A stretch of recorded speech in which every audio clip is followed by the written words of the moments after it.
You're welcome back. This is Newsfile. It's your most authoritative news analysis show. And here on Newsfile, as always, we put Ghana first. Soon, we shall go to the pro-ANAS and the anti-ANAS discussion in light of the judgments of Eric Ba, Justice of the Court of Appeal. And right now, as you know, there's a process to reintroduce road tolls. The road toll that was abolished is coming back, but there are questions being raised, particularly by the minority. The minority is saying that you ask us not to pay road toll so that we will enjoy some cushion to pay E-Levy. So if you are bringing the road toll back, take the E-Levy away. And then we know that you're a government that says this money is for this purpose, and we contribute money for the purpose, and you take part of the money to go and do all sorts of things. We need a firm assurance. Is assurance enough that if we agree and approve that there should be road toll, it will be used exactly for that purpose and not for any other purpose? Will the minority get what it is asking? And is that realistic in the first place? Let's hear the Finance Minister Ken Ofori-Atta and Haruna Idrisu when this matter came up. Our roads are being fixed. It is true that more roads have been fixed and are being fixed over the last 5 years than any relative period in the entire history of our nation. We even want to do a lot more, and this budget will cater for this. That is why for decades, governments after governments imposed and maintained tolls on some public roads to raise funds for road construction and maintenance. This is the situation in many countries. However, over the years, the tolling and impacted negatively on productivity. The congestion generated at the tolling points, besides creating these inconveniences, also leads to pollution in and around the vicinities.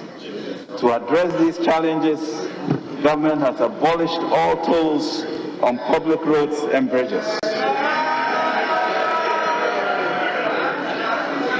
This takes effect immediately.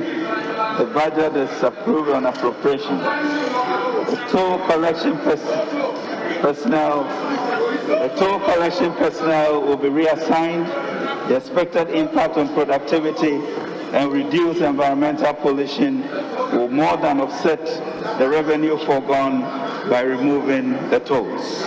On the matter of toll booths, we want it reinstated, and we demand that toll booths be made functional and the revenues accruing from it made available for the Republic. They have no business, as if when you have the mandate to govern, you can just do as you please. Nowhere in the world will you travel and you not see functional toll booths. The state have lost significant amount of money arising out of it. We think that it's only proper that is reintroduced and probably adjusted so that we can rake in the needed revenue and use it as a vehicle to promote public-private partnership in the development of our road infrastructure and other infrastructure needed. Right, so Haruna Idrisu, long ago when this matter came up, and then the finance minister recently when he pointed out that this might be necessary. So as we understand, there is a process that is beginning to unfold in Parliament for this particular purpose. But is the opposition germane? Let me begin with you, Eduji, on this. First of all, as you're aware, at the time when road tolls were so-called stopped or abolished, we raised certain fundamental issues. That one, the minister then ought to have allowed the amendment to the road toll, the act itself. That was not done. In the usual rush, the government, for PR purposes, said, oh, they had abolished it, and gave all kinds of reasons. Now, I've always asked, today that there's an attempt, at least we've read the memos, you want to reintroduce. The reason you gave for abolishing the tolls in the first place, have those reasons suddenly vanished? Because your claim then was that by reason of holding on to the tolls, it was creating traffic, among other things, in the various roads where the toll booths are situated. If you are going to reintroduce it today, is it going to abolish the traffic? Certainly no. And that is why I've always maintained, our friends are always in a rush. There's no deeper policy reasoning. The rigor in policy formulation is always lacking. Populism, and more of it. So we come back to square one. In any case, as at the time road tolls were being abolished, we have said the tolls were giving us annually 72 million Ghana cedis. And so when they came with the idea that E-Levy was going to generate 3.6 billion Ghana cedis within the fiscal year, we said, okay, if we are going to abolish one and get 3.6, then let's go for it. So even at that time, the conversation had to do with, if you are going for E-Levy and you are abolishing this one, then fair enough. But today we are back to the situation where E-Levy is still in. We said we want to introduce this one. My fear, and possibly I'll get the assurance from my learned senior here, if these tolls come, are we going to cap it?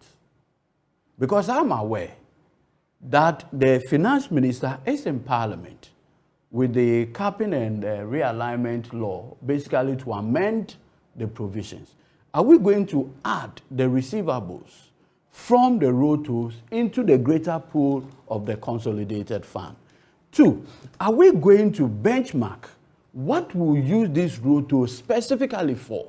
Something more measurable, so that at the end of the day, we know that the amount of money that is going to be generated from the road toll possibly will be used to fix this particular road or to do ABCD.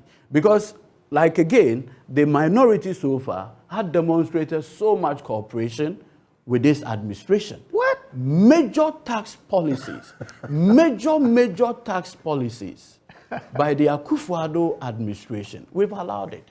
If you recall, immediately post-COVID, 2021, they came out with a COVID, recovery levy. We approve of it. And many other taxes that they have come out with, consistent with our policy of ensuring that this country does not grind to a halt. We have always supported issues on tax, the tax handles that this government had brought in. We raised fundamental issues with E-Levy, and Ghanaians responded with the concerns that we had by demonstrating that they were not in support of E-Levy. And that is why today, as we speak, even with the fact that E-Levy had come down to 1%, in terms of how much it has accrued, it's far below what they had projected for. And so sometimes... You just preempted my question. So E-Levy has not raised what was intended. But more than what road toll. Far more below, but more than the far more below the expectation and the projection. Absolutely. Even after it was reduced from 1.5 to 1. Yes. Still, it's not doing that much. We are in an economic crisis. Good. Bring the road toll back, but you see, get extra money to support. No, but Senior, why should you oppose that? The crisis we have today has never been because of lack of revenue. In fact, the truth of the matter is that the Akufo-Addo Bawumia administration... You're going for 3 billion. No, hold on. It's lack of revenue. No. We're asking China and the rest to forgive us our debts. Just let me demonstrate this. In the space of 6 years, the Akufo-Addo administration had obtained more tax revenue than all administrations since 1992. In fact, within 6 years, the Akufo-Addo administration had made 298 billion Ghana cedis from tax revenue minus taxes from oil. So when it comes to how much taxes are accrued, taxes or lack of it is not the reason why this economy has crashed. Now, far from how do you respond to these concerns, which actually resonate with a greater number of the public by our casual, check, you said, in fact, it's inconsistent with your promises. You said, because I'm going to bring E-Levy, I'm taking away this burden. Now you are bringing it. They are asking that you take away E-Levy and bring this back. Simple. And again, give assurance that the money that will be generated from the toll will be for the purpose that it has to and no other purpose.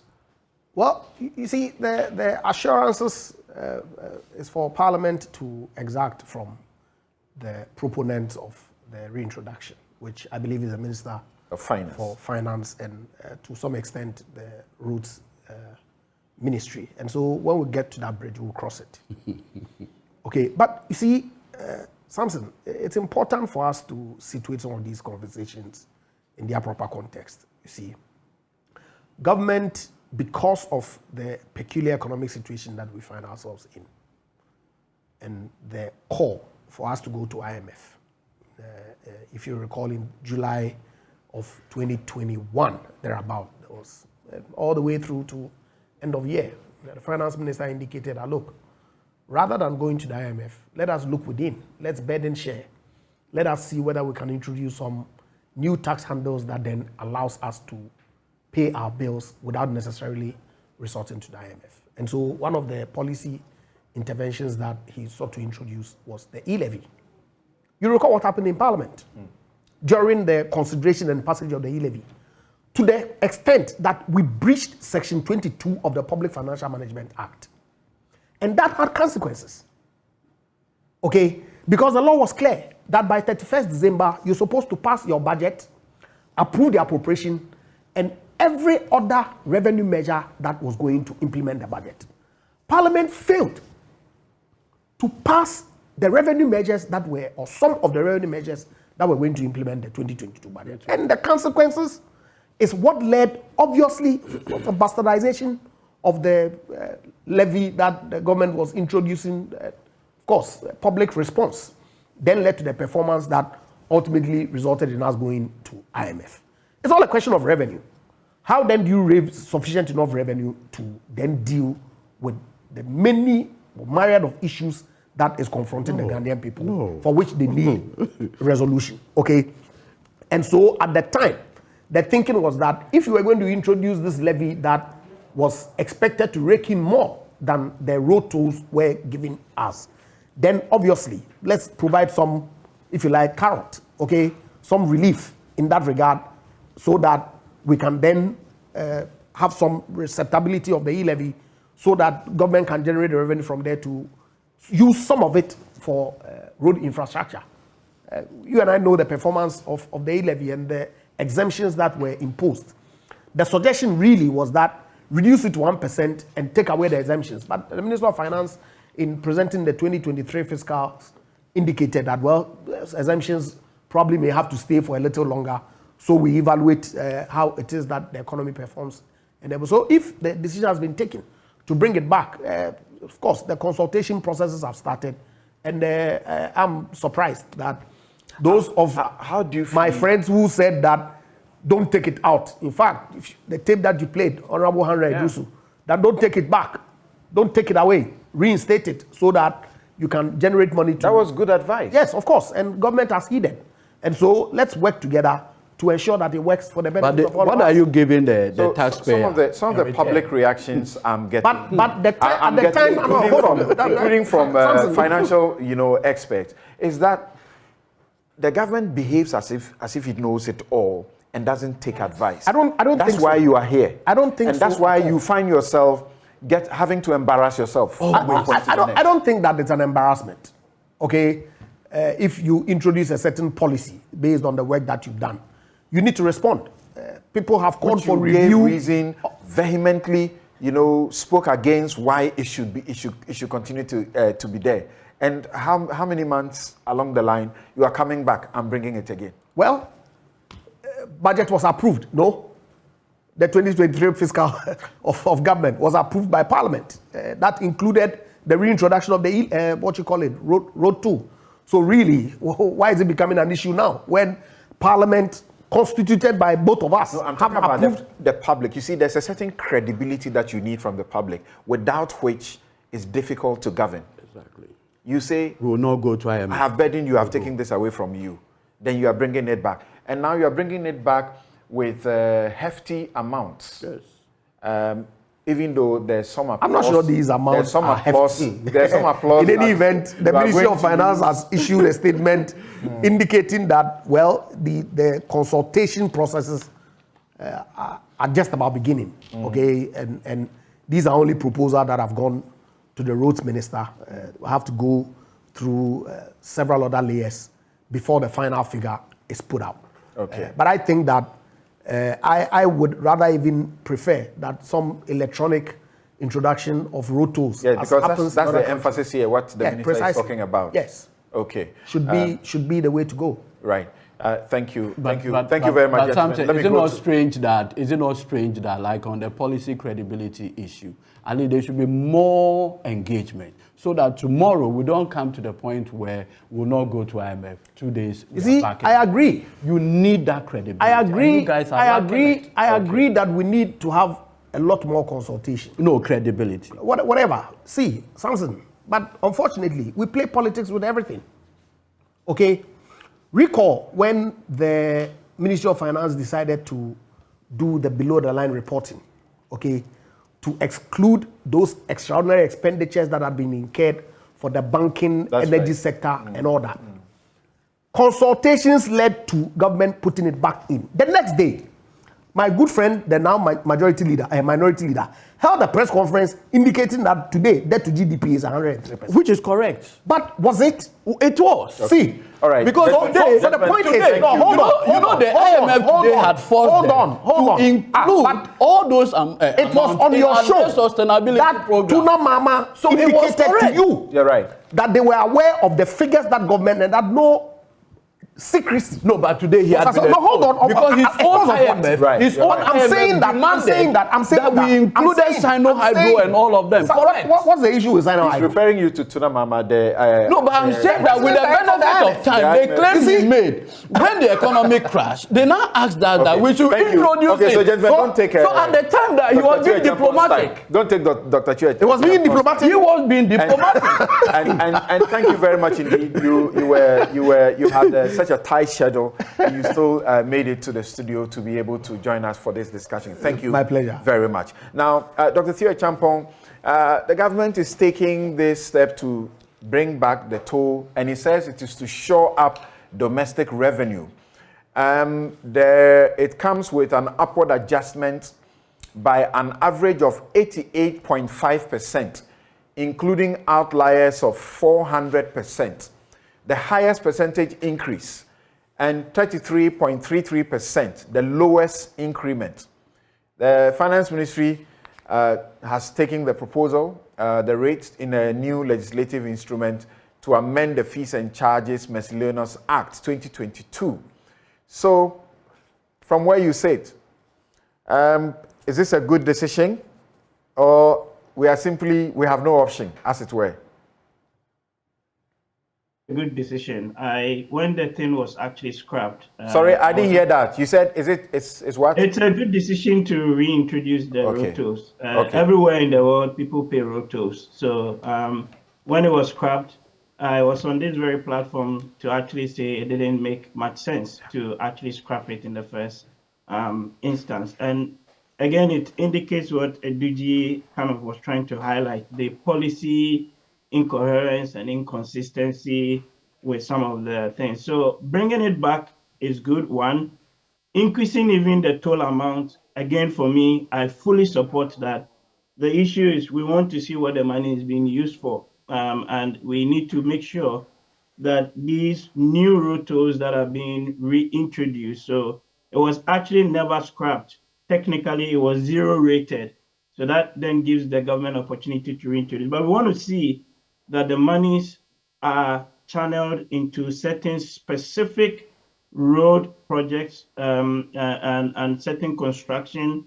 And number two, we also want to ensure that this is not swallowed within the whole earmarking structure that the government is following. But from where I sit, I fully support the introduction or the reintroduction of the road tolls. Right. But so what the minority is saying is not something you support. Apart from their demand for assurance, which you support, they are saying if you are bringing it back, then take away the E-Levy because you took it away so we can pay E-Levy. Oh, but Samson, my position on E-Levy, you should know. I never supported it in the first That's right. place, right?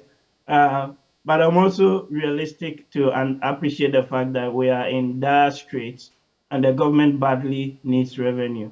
So if at some point in the future, perhaps we get even more from these road tolls than probably from the road levy, maybe we might consider scrapping it or reducing the rate. But I have on record as having never supported the E-Levy.